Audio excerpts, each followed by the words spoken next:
Hello दोस्तों, तो आप सभी लोगों यूनिक सेंटर में मोस्ट वेलकम। तो भाई जैसे कि मैंने आपको बता दिया था कि हमारा जो माइक्रो इकोनॉमिक्स का जो फर्स्ट चैप्टर हमने कंप्लीट कर लिया था और जो हमारा आपका सेकंड चैप्टर था central problem of an economy, उसका हमने फर्स्ट पार्ट को भी कंप्लीट कर लिया था। तो उसमें हमने देखो बेसिकली बात की थी कि जो सेंट्रल प्रॉब्लम्स होती क्या है, तो उसमें तीनों प्रॉब्लम्स को हमने देखा था। तो आज हम बात करेंगे जो हमारा रहेगा पार्ट 2 रहेगा। इसमें हम देखेंगे कि जो पीपीसी क्या होता है, पीपीएफ क्या होता है, ठीक है। और अगर आप में से ऐसा कोई स्टूडेंट है जो चैनल पे फर्स्ट टाइम विजिट कर रहा था, यार आप सभी लोगों का मोस्ट वेलकम कि चैनल पे आ गए। जब चैनल पे आ गए तो एक बार आप वीडियो को लाइक कर दो, शेयर कर दो और चैनल को सब्सक्राइब कर दो। एक सबसे इंपॉर्टेंट बात भाई आप लोगों के लिए ये है कि आप तो कहते हैं यहाँ पर मैंने डिस्क्रिप्शन में व्हाट्सअप यूनिक सेंटर के नाम से हमारा जो व्हाट्सअप चैनल है, आप वहाँ से भी क्या हो जाए हमसे ज्वाइन हो जाइए। तो बात करते हैं कि आज के चैप्टर हम क्या रहेगा।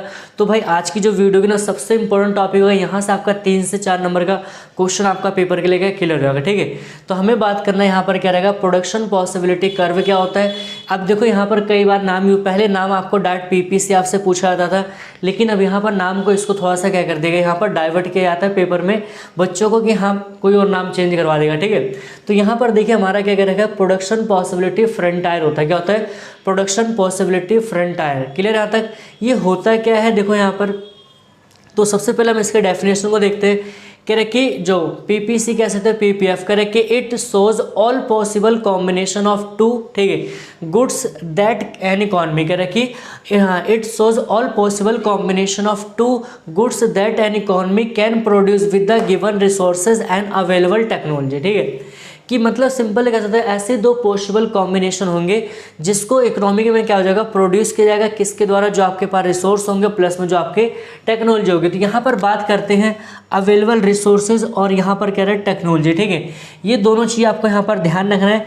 तो मैंने यार आप लोगों को एक टॉपिक पढ़ाया था आपको कि कॉजेज ऑफ, ठीक है, इकोनॉमिक प्रॉब्लम क्या होती है। तो आपको पता है यार हमारे पास जो रिसोर्सेज होते हैं, ठीक, वो क्या है, लिमिटेड है। क्या है, लिमिटेड, बट उनका यूज़ क्या होता है, हमारा क्या होता है, अनलिमिटेड होता है। क्या होता है, अनलिमिटेड। तो जब भी आप पीपीसी की डेफिनेशन लिखोगे तो आपको यहाँ पर एज्यूम करके चलना है कि जो पीपीसी होगा तो जो भी यहाँ पर क्या होगा पॉसिबल कॉम्बिनेशन दिखाएगा, तो उस पॉइंट का एक तरह से क्या रहेगा, वहाँ पर एक आपको एज्यूम रहेगा कि वहाँ पर जो भी टेक्नोलॉजी है और जो भी क्या होता है वहाँ पर आपका रिसोर्स होगा उसका पूरा यूज़र है। अब जो भी आपका सवाल आपके मन में आ रहा होगा वो सवाल मेरे यहाँ पर टॉपिक में क्लियर रहेगा, ठीक है। तो ये हमारे को डेफिनेशन क्लियर हो रही है। अब इसका देखें मान लो यहाँ पर क्या शेड्यूल देखते हैं। तो मैंने मान लो यूनिट 1 2 3 4 5 ले लिया, ठीक है। मान लो 2 प्रकार की मैं गुड्स का प्रोडक्शन कर रहा हूँ, पहला ए और दूसरा क्या बी। क्लियर यहाँ तक। तो मैं कह रहा हूँ कि मेरे को अभी देखो जो ए गुड्स है इसको मेरे को रिक्वायरमेंट नहीं है, तो मैं टोटल कितनी बी की 10 बनाऊंगा, ठीक है। तो मेरा कॉम्बिनेशन क्या बनेगा यहाँ पर। अब देखो जब यहाँ पर 0 यहाँ पर 10, तो ये पॉइंट क्या शो कर रहा है, ये शो कर रहा है कि इस दोनों पॉइंट के ऊपर क्या था, जो भी मेरे पास रिसोर्सेज थे, जो भी मेरे पास टेक्नोलॉजी थी, मैंने उसका फुली क्या कर दिया, यहाँ पर यूटिलाइज कर दिया। क्या कर दिया, यूटिलाइज कर दिया, ठीक है। तो अब जैसे दूसरा कॉम्बिनेशन, अब देखो मैं कह रहा हूँ इसका मेरे को करना है। अब जैसे ए की डिमांड बढ़ गई तो मैं कह रहा हूँ ए का मेरे को प्रोडक्शन शुरू करना चाहिए। तो जब ए के प्रोडक्शन को शुरू करोगे तो बी का आपका प्रोडक्शन क्या घटाना पड़ेगा। ये कई बार पेपर में क्वेश्चन पूछा था कि एक गुड्स का प्रोडक्शन को बढ़ाने के लिए दूसरे गुड्स का जो प्रोडक्शन होगा हमें उसको क्या करना पड़ेगा, उसको डिक्लाइन करना पड़ेगा, ठीक है, कम करना पड़ेगा, ठीक। क्यों, क्योंकि हमारे पास जो रिसोर्सेज हो क्या, वो लिमिटेड है। क्या है, लिमिटेड है। इसलिए क्या होता है कि उस वाले रिसोर्स को उठा के हमें यहाँ पर लाना पड़ेगा। अब जैसे मान लो मैं कह रहा हूँ नहीं मेरे को ए का और प्रोडक्शन बढ़ाना है, तो जैसे मैं ए का प्रोडक्शन और बढ़ाऊंगा तो मेरे को यहाँ पर क्या करना पड़ेगा, इसकी जो प्रोडक्शन और ज़्यादा कम करना पड़ेगा। तो कॉम्बिनेशन क्या 2 और 6 का बन रहा है। फिर सेम आपका नीचे यहाँ पर कितना 10 और यहाँ पर, ठीक है। तो ये हमने देखो यहाँ पर क्या फ्लो चार्ट बना रखा है, ठीक है, डायग्राम है। तो डायग्राम को थोड़ा सा आप लोग इसका स्क्रीनशॉट ले लीजिए, ठीक है। इसका क्या कह रहा हूँ, स्क्रीनशॉट ले लो। यहाँ पर देखो क्या है। तो अब यहाँ पर देखो जो पीपीसी है, ठीक, ए बी अगर हम बात करेंगे जो हमारा पूरा क्या है, ये पीपीसी कर्व है। क्या कह रहा हूँ, पीपीसी मतलब आप कह सकते हो या फिर आपका पीपीएफ। क्लियर यहाँ तक। तो अब यहाँ पर देखो इसके ऊपर मैंने कुछ आपके पॉइंट्स लिख रखे हैं, ठीक है। जैसे जो पीपीसी कर्व होता है ये देखो यहाँ पर दिखा रहा है, ये प्रोडक्शन पॉसिबिलिटी कर्व। तो पी क्यू आर ये क्या शो कर रहा है, एस जो पॉइंट होता है वो क्या शो कर रहा है यहाँ पर अगर हम बात करेंगे एस पॉइंट का और टी का, ठीक है।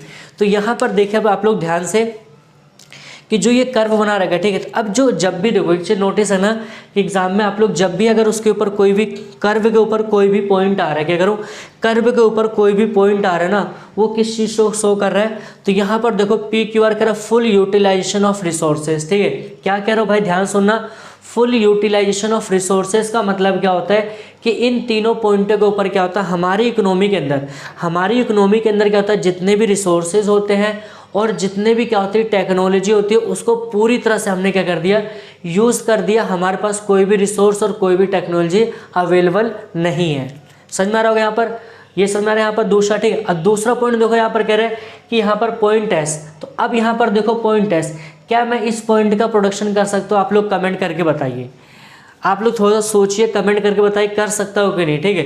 देखते हैं कितने बच्चों को चीज़ें क्लियर हो रही है। अगर आप लोगों को चीज़ें समझ में आ रही ना, बस कमेंट में आपका थम्स अप करिए, सर बिल्कुल हमें क्लियर हो रहा है सारे टॉपिक जो आप यहाँ पर पढ़ा रहे हो। इससे क्या होता है, हमें भी मोटिवेशन मिलता है कि PQR क्या होगा, आपका फुल यूटिलाइजेशन ऑफ रिसोर्सेज होगा, ठीक है। अगर हम बात करते हैं एस पॉइंट का, ठीक है, तो जो एस पॉइंट होगा ये क्या होगा आपका, यहाँ पर ये अनअटेनेबल क्या होगा, सिचुएशन होगी। अनअटेनेबल सिचुएशन का मतलब क्या होता है कि इस पॉइंट का प्रोडक्शन करना भाई पॉसिबल नहीं है। क्यों? क्योंकि इन तीनों पॉइंट के ऊपर क्या था, हमारे पास जितने भी रिसोर्सेज थे, जितनी भी टेक्नोलॉजी थी, वो पूरी तरह से क्या हो गई, ये यूटिलाइज हो गई। क्या करो, उनका पूरी तरह से क्या यूटिलाइजेशन कर दिया गया, ठीक है। अब तीसरा जो हमारा पॉइंट आता है पॉइंट 2, पॉइंट जो टी क्या कहता है, कह रहे कि टी अंडर यूटिलाइजेशन ऑफ रिसोर्सेज, क्या करो कि अंडर यूटिलाइजेशन ऑफ रिसोर्सेज।